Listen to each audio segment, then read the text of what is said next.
Olá! O bem-estar de uma sociedade tem relação direta com o saneamento básico existente. E nesse sentido, o projeto de extensão Engepraxis da ULBRA busca contribuir para a qualidade de vida da população. Então é sobre esse tema que nós vamos conversar hoje no programa ULBRA Conhecimento, que está começando. Eu quero saudar os nossos convidados. Vou começar apresentando o Ricardo Ângelo da Alfarra, que tem graduação em Educação Física e Engenharia Agrícola e tem mestrado em Engenharia. É docente da ULBRA e pesquisa temas na área de recursos hídricos, saneamento e meio ambiente. Seja muito bem-vindo, professor. Obrigado pelo convite. Também quero apresentar Cristine Santos de Souza da Silva, que tem graduação em Ciências Biológicas e é doutoranda no programa de pós-graduação em Ensino de Ciências e Matemática aqui da ULBRA e também é docente da casa. Seja muito bem-vinda, professora. Então, antes de nós iniciarmos essa nossa conversa, nós vamos para a matéria sobre o assunto. Há mais de 3.000 anos antes de Cristo, a humanidade já se preocupava com o esgoto próximo das cidades e da população. Na Babilônia, as tubulações eram feitas em barro. Na Europa medieval, as doenças começaram a ser associadas ao consumo de água contaminada, mas a única preocupação continuava em afastar o esgoto das pessoas. Desde que a população começou a usar água, começou a gerar esgoto, começou a sentir a necessidade de buscar águas de melhor qualidade e afastar o esgoto. Tá? Buscar água de melhor qualidade porque sentia a necessidade de buscar uma água mais pura no sentido de fresca, porque não se conhecia ainda a questão de relações de doença de veiculação hídrica com o consumo de água não tratada. Após um surto de cólera em 1854, o médico inglês John Snow conseguiu realizar a primeira associação entre o consumo de água e a doença através do mapeamento dos bairros de Londres. Então ele fez essa associação, ele concluiu que aquela água devia conter cólera que espalhava para a população. Na época ele não tinha equipamento suficiente para identificar a cólera na água, mas ele conseguiu fazer essa associação. Então, ali a gente pode inclusive considerar um marco em que a ciência conseguiu fazer a associação de doenças de veiculação hídrica com o consumo de água não tratada. A partir da associação de doenças com o consumo de água contaminada, o sistema de esgotamento sanitário começa a ser modificado. O principal benefício que ele traz à população é a saúde pública. O que nós temos de benefício num sistema de saneamento? Tá? Redução de doenças na população, ou seja, questão de saúde pública, né? Como eu havia comentado antes, aquele R$1 gasto em saneamento equivale a R$4 economizados em saúde pública, né? Hoje se sabe que boa parte da mortandade infantil está vinculada a doenças de veiculação hídrica, doenças de fácil solução, né? E o outro benefício principal é a questão do meio ambiente, ou seja, evitarmos poluição dos corpos hídricos. Tá? Aquela associação rápida que a gente tem do corpo hídrico que muda de cor, fica escuro, começa a ter problema de odor e começa a ter mortandade de peixes ali onde a vida fica inabitável dentro de um corpo hídrico. Né? Então são os dois principais benefícios. O ULBRA Conhecimento de hoje vai falar sobre o projeto Engepraxis, que busca contribuir para a melhoria de vida da comunidade, identificando as necessidades e soluções em saneamento ambiental. Engepraxis, um projeto de saneamento ambiental, é o tema do ULBRA Conhecimento dessa semana. E eu começo perguntando para o professor Ricardo, o que é esse projeto Engepraxis? O projeto Engepraxis tem como principal objetivo fazer a extensão junto à comunidade, levando então aos acadêmicos de engenharia na aplicação do conhecimento específico do saneamento ambiental junto à comunidade local. Quer dizer, um projeto de extensão que funciona dentro da... O nosso objetivo principal é conduzir os acadêmicos junto à realidade local, para que possam então conhecer a realidade do saneamento ambiental, que trata a água de abastecimento público, esgotamento sanitário, resíduos sólidos e a drenagem urbana, de maneira a identificar algumas carências e necessidades da comunidade e levar então soluções técnicas para minimizar esses problemas e até certo ponto ajudar na tomada de decisão dos municípios. Então é o conhecimento da universidade que vai para a comunidade. Perfeito, a aplicação direta do conhecimento. Sim. Então a gente tem aí a união de duas necessidades, né, que é do acadêmico em ter o contato com a realidade, a aplicação do seu conhecimento, e, ao mesmo tempo, a comunidade a receber o apoio técnico para a tomada de decisões mais adequadas. Professora Cristine, é claro que o projeto foi criado porque vocês perceberam uma ausência de alguma atividade nessa área. E desde quando existe esse projeto? O projeto nasceu, né, a partir desse nosso anseio, assim, de dar vivência, né, na comunidade para o nosso aluno. Ele surge a partir de uma ideia comum, né, que envolvesse, então, essas necessidades do saneamento que nós percebíamos no entorno da própria universidade. Então, ele surgiu em 2017, a gente já tem um ano de projeto, de caminhada, e agora, então, partindo para uma outra etapa, né, dentro do nosso planejamento, justamente com esse intuito, né, de observar, identificar locais aonde tem a potencialidade para a inserção do nosso aluno, né, contribuir com os conhecimentos da engenharia, né, e de sustentabilidade, de meio ambiente que nós passamos por meio das disciplinas técnicas que nós temos na universidade para os estudantes de engenharia civil, engenharia ambiental e sanitária. Todas as engenharias estão envolvidas no projeto. Na verdade, no projeto atualmente estão os estudantes de engenharia ambiental e sanitária e engenharia civil. Nós temos 2 alunos voluntários também da biomedicina, né? Porque o projeto, então, ele cresceu desse último ano para cá. E a gente, na medida em que nós fomos, de fato, à comunidade, nós percebemos, então, outras demandas. Entre estas, nós percebemos a necessidade, ou o espaço também, para o profissional biomédico contribuir ali, né? Com as questões relativas à saúde ambiental. Né? Mas ele é um projeto voltado para aplicações, né, de infraestrutura, né, concepções de infraestrutura, né, medidas estruturais e não estruturais que envolvem a educação ambiental dentro da comunidade, né, partindo do pressuposto do nosso próprio entorno da universidade, ou seja, a região metropolitana, e a partir daí, então, abrindo espaço para outras necessidades que viessem surgindo a partir da identificação dessas demandas. Me permita contribuir contribuir ao tema. Esse projeto nos entusiasma demais em função da abrangência que ele tem, né, do potencial de atendimento e de abrangência. Ele, na verdade, é interdisciplinar, né? Totalmente. Tanto horizontalmente, né, que a gente pode trabalhar com várias disciplinas, quanto também verticalmente, quando a gente trata vários níveis de ensino. Então, a gente tem trabalhado com alunos do primeiro grau, alunos do fundamental, os alunos do secundário, lá do ensino mais técnico.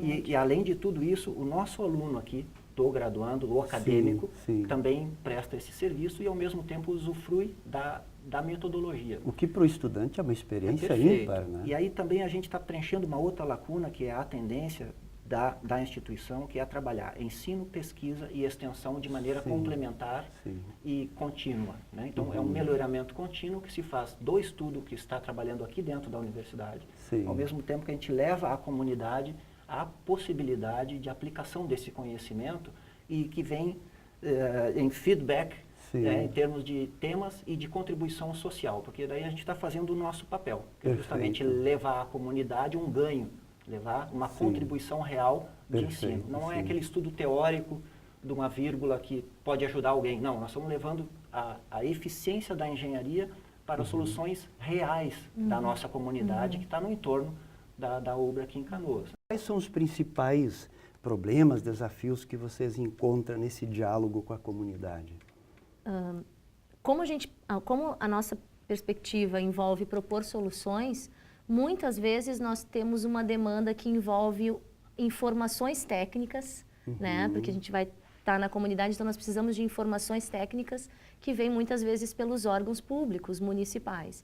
Nesse sentido, talvez no início isso tenha tido um pouco de entrave, mas nesse momento que hoje nós estamos, a gente já conseguiu, inclusive, aos poucos temos conseguido, né, professor, romper também com essa barreira, né? Então, a gente tem feito alguns acordos de cooperação com as prefeituras aqui da Grande Porto Alegre, justamente para conseguir, então, esses dados, para a partir desses dados fornecidos e dessas demandas da comunidade, a gente, então, poder trabalhar em cima da solução, né, da proposição de alternativas para solucionar os problemas do saneamento, que, como o professor Ricardo falou, Saneamento já em si é uma área muito abrangente, né? A gente está falando, na verdade, de 4 áreas em uma, né? Quais seriam as 4, professora?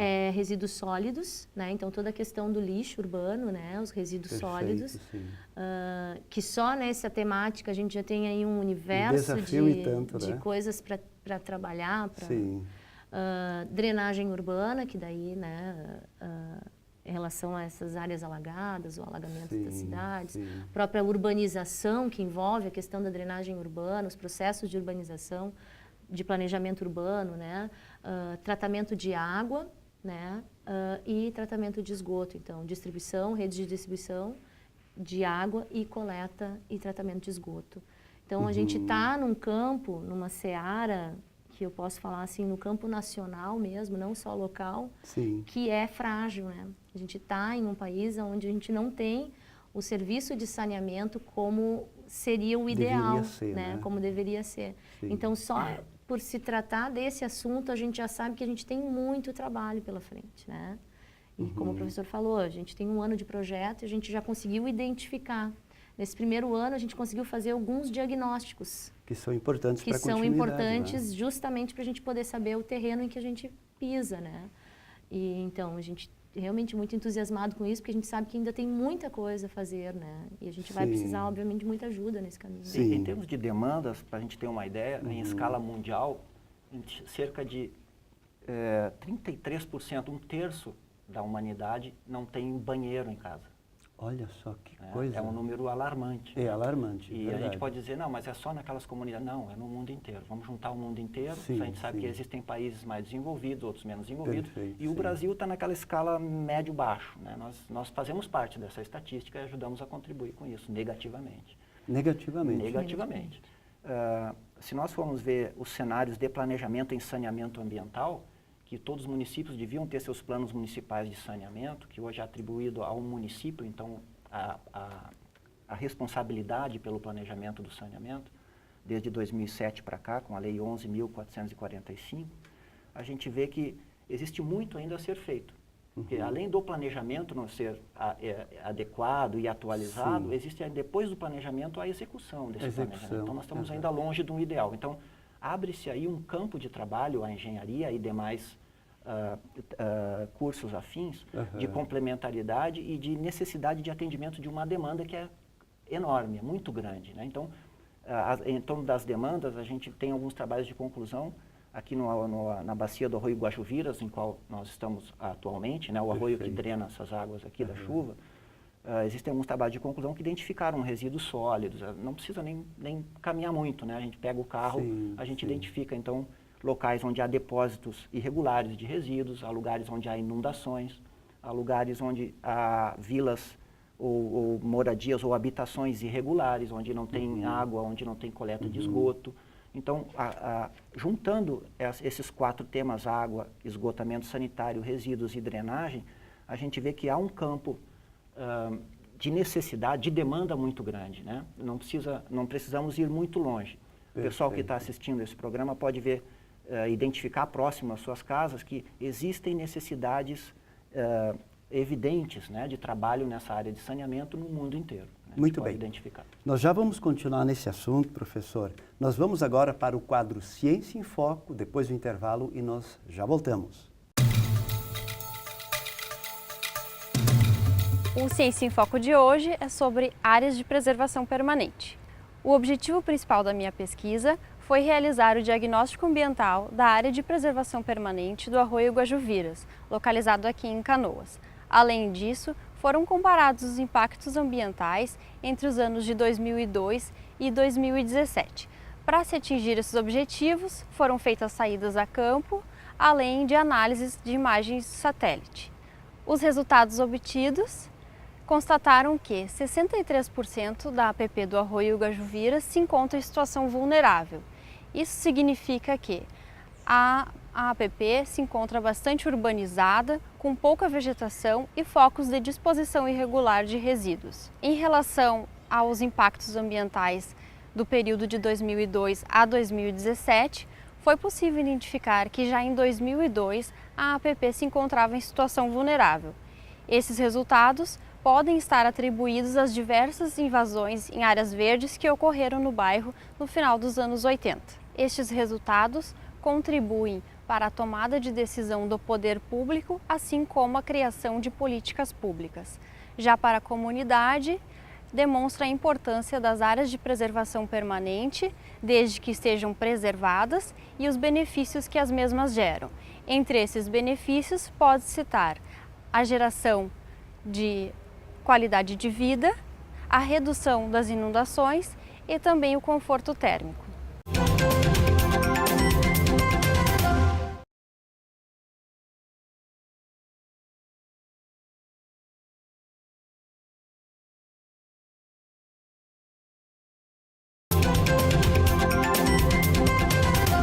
Engepraxis, um projeto de saneamento ambiental, é o tema do Ubra Conhecimento dessa semana. E temos como convidados o professor Ricardo Ângelo da Alfarra e professora Cristine Santos de Souza da Silva. Professor Ricardo, eu gostaria de continuar essa nossa conversa pedindo para que vocês explicassem para nós. Tem uma diferença entre a coleta dos resíduos e o respectivo tratamento, quer dizer, não são igualitários essas duas situações. Nem toda a coleta que é feita, de fato, é tratada? No saneamento ambiental, então, nós tratamos a questão da água potável, do esgotamento sanitário, dos resíduos sólidos e da drenagem urbana, ou seja, a água da chuva coletada e transportada. Em relação especificamente à coleta de esgotos sanitários, existem alguns números que são veiculados e que devem ser analisados de maneira crítica. Entre eles é a questão do percentual de esgotamento sanitário que é coletado. Né? Nós chegamos no número de Brasil em torno de 57% do total de esgoto produzido é coletado. Entretanto, destes 57% coletados, apenas a metade deles, quase a metade, 45% dos 57%, que dá um total de 30%, vamos arredondar aí, de esgoto que é coletado e tratado. E o restante? O restante vai direto para os recursos hídricos, né? Sem qualquer tratamento. Ou seja, os nossos arroios, que estavam de certa forma estabilizados ou alterados ou antropizados, como se diz, eles recebem o esgoto in natura sem o tratamento. Então, afirmarmos que nós temos 57% de rede coletora de esgoto é um número que pode enganar em termos de eficiência de fato, engana, né?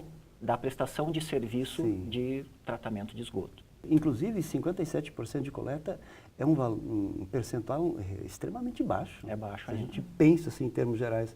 Agora, é mais grave ainda se entra um olhar técnico e percebe que aquilo que é coletado não é tratado, né, professora? Exatamente. E não apenas o esgoto, né, mas a gente tem a questão dos próprios resíduos também.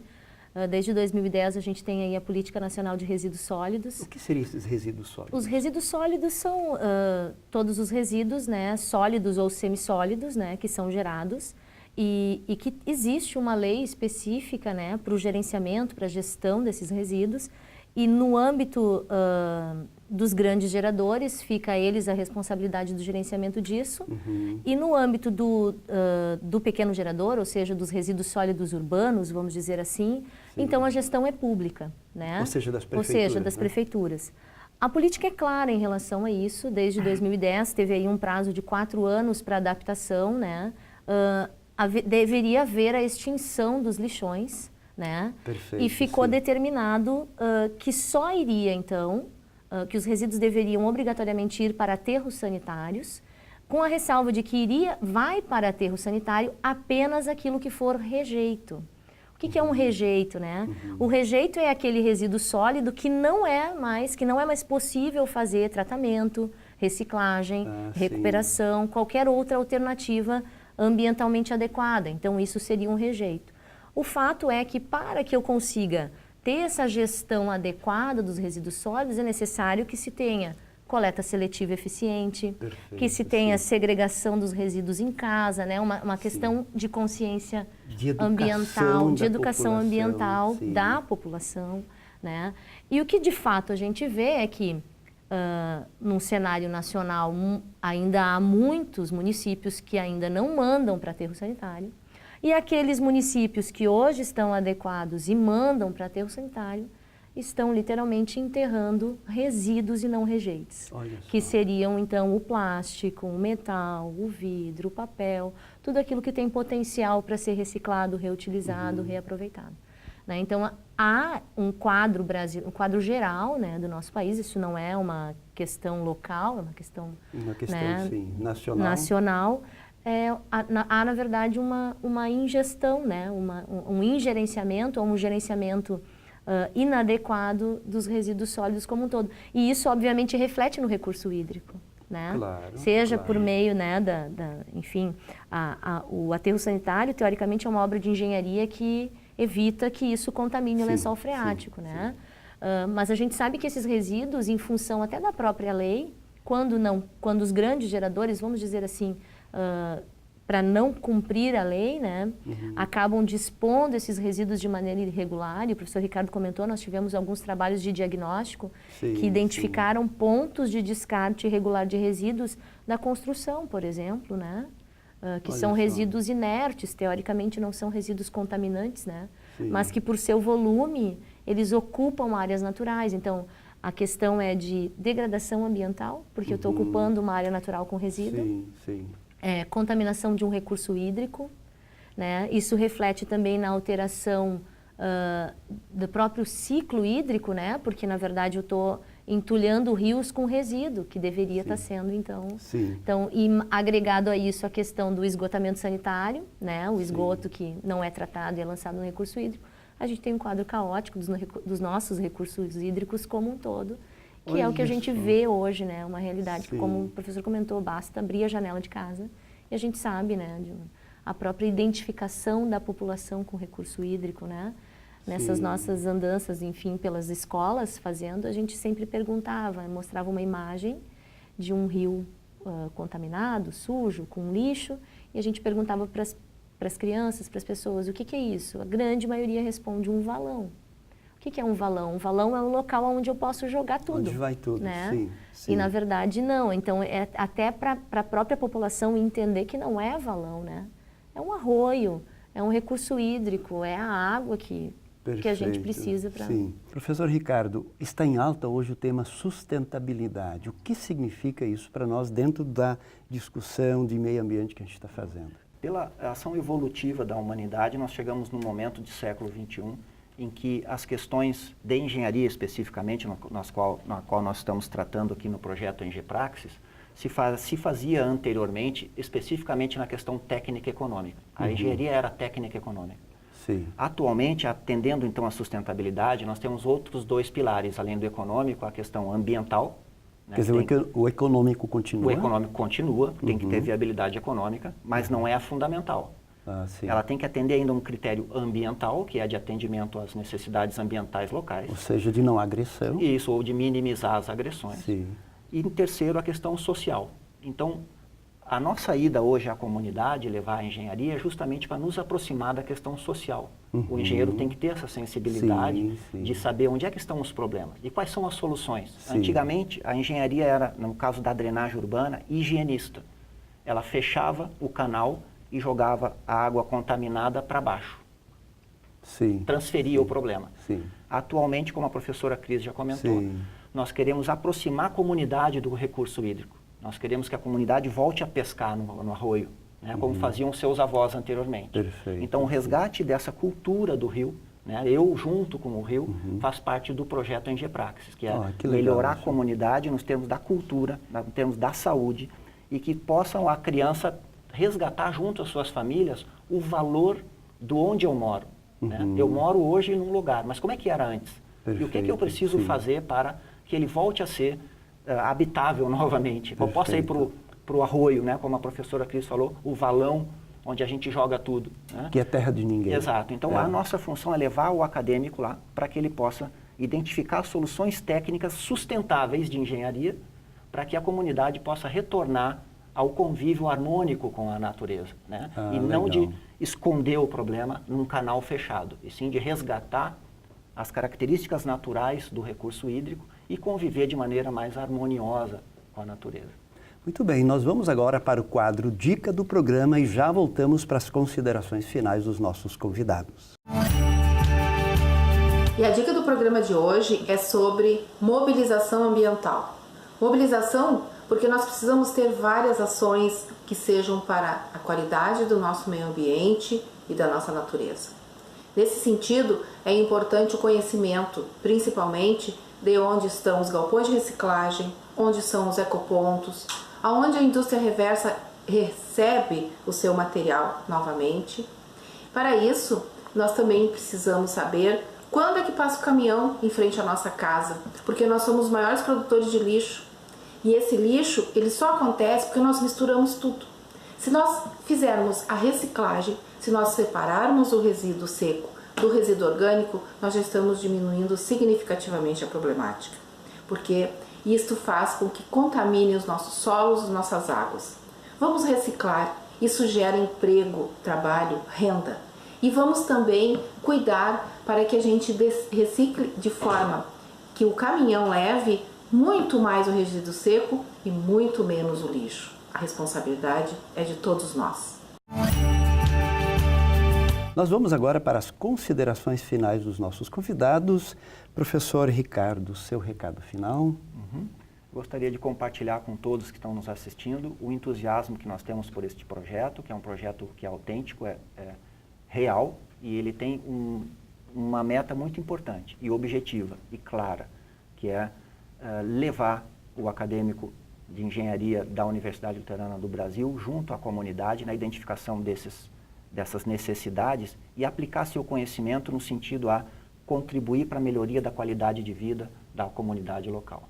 Muito bem. Professora Cristine, o seu recado final. Eu quero pegar o gancho do professor Ricardo ali e dizer que como uma professora de cursos de engenharia e bióloga, né, uma das coisas que me deixa mais satisfeita com o projeto é poder contribuir com os nossos alunos também para que eles vejam, né, que eles são agentes modificadores positivamente do ambiente, né? A engenharia tem em si aquele estigma de ser o problema ambiental, Perfeito, né? Sim. E na verdade não precisa ser, né? A engenharia, ela soluciona problemas. E hoje, efetivamente, nós temos muitos problemas ambientais e nós dependemos de engenheiros ambientais e sanitaristas, engenheiros civis e demais áreas da engenharia, assim como nós dependemos de outras áreas, mas também da engenharia para solucionar esses problemas. Enfim, eu acredito muito nisso, eu creio que o professor Ricardo também, por isso estamos juntos nesse projeto. E acho que a mudança pode começar aqui, do lado da nossa universidade, começa passinho por passinho, é o nosso objetivo. Legal. Ok, muito obrigado, professor Ricardo, professora Cristine, por essa conversa. Muito obrigado você pela companhia e nós nos encontramos na próxima semana para mais um Ubra Conhecimento. Até lá!